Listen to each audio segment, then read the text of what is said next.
Umurtqa pog'onasida temir moslama o'rnatish operatsiyasini o'tkazdim. Operatsiyadan keyin og'riq qolmadi. Hattoki ahvolim og'irlashdi. Buning sababi nimada? Umuman olganda bu operatsiyalardan keyin qanaqangi asoratlar bo'lishi mumkin? Assalomu alaykum, men doktor Elbek. Bugun shu haqda qisqacha videoda sizlarga javob berishga harakat qilamiz.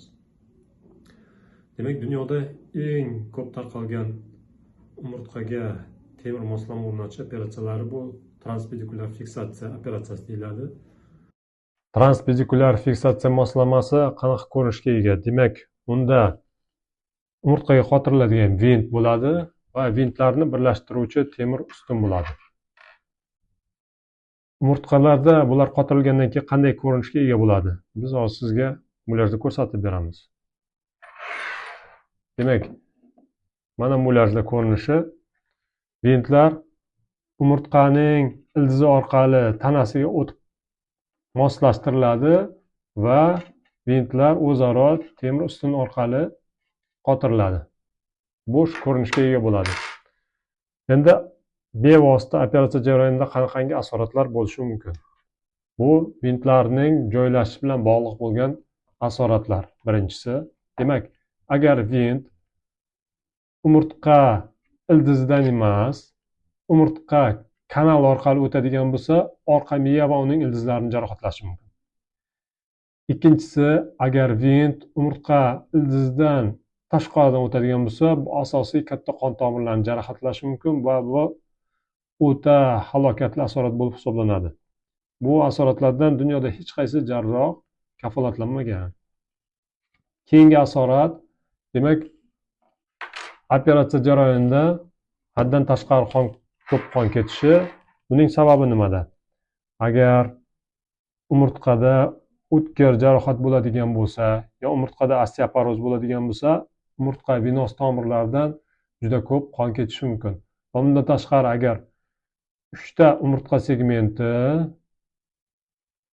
va undan ortiq segmentlarda fiksatsiya operatsiyasi bajarilsa, u holatda ham ko'p qon ketishi mumkin. Bu bevosita operatsiya jarayonida yuzaga kelishi mumkin bo'lgan asoratlar. Endi operatsiya tugadi, sizga jarroh va anesteziolog operatsiya muvaffaqiyatli o'tganligi haqida xabar berib, sizni xursand qiladi. Biroq hali xursand bo'lishga shoshish kerak emas. Bu siz operatsiya boshlanishi bilan to'liq tuzalib ketishingiz orasidagi masofani o'rtasiga keldingiz. Ya'ni bu operatsiyadan keyingi erta davrda yuzaga kelishi mumkin bo'lgan asoratlar. Bular 1 oy ichida yuzaga kelishi mumkin bo'lgan asoratlar. Bular qanaqangi asoratlar? Birinchisi bu albatta infeksiya.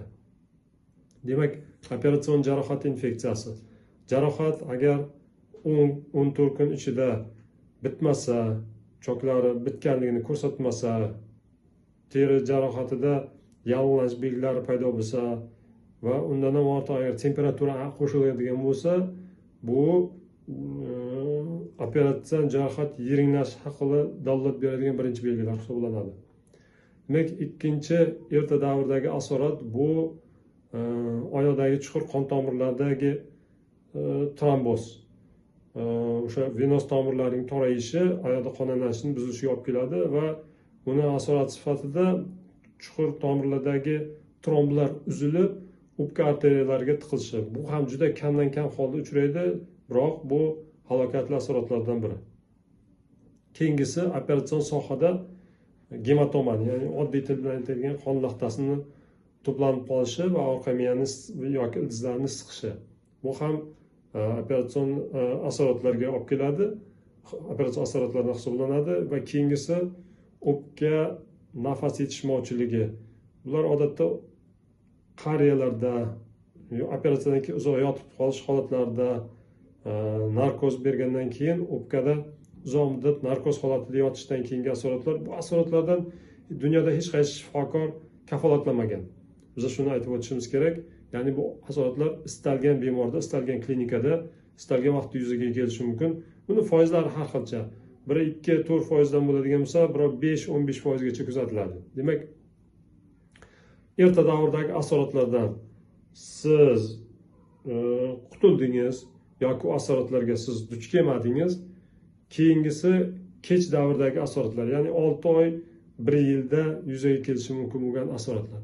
Bu qanaqangi asoratlar? Demak, bu asoratlar soxta bo'g'imning hosil bo'lishi yoki boshqacha aytganda suyakni mustahkam qotirish uchun bajarilgan operatsiya samarali bo'lmaganligi sababli suyaklar bir-biriga qotmasligi. Demak, bu narsa og'riq olib kelishi mumkin. Bular ko'pincha osteoporozlarda vintlar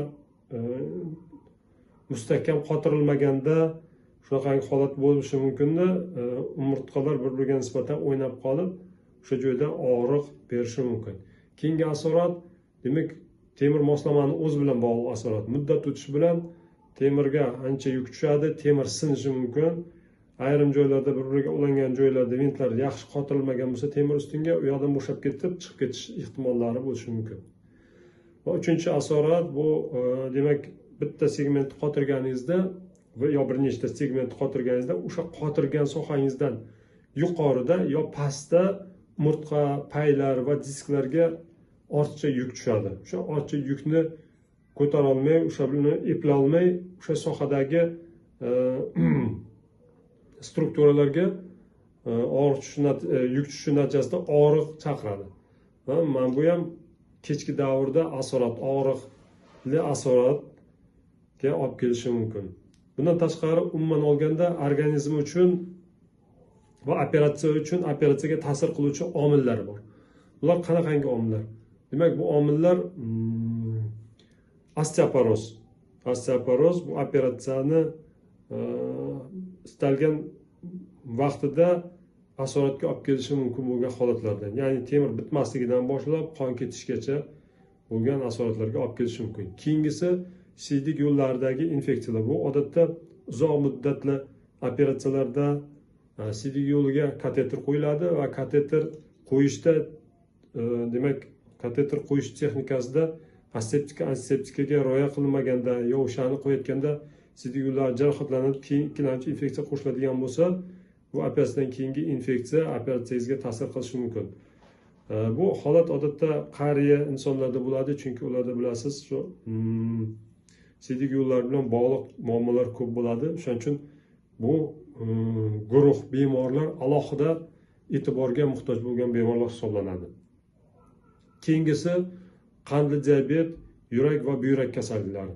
Bular ham bevosita operatsiyaga ta'sir qiluvchi omillar sarasiga kiradi.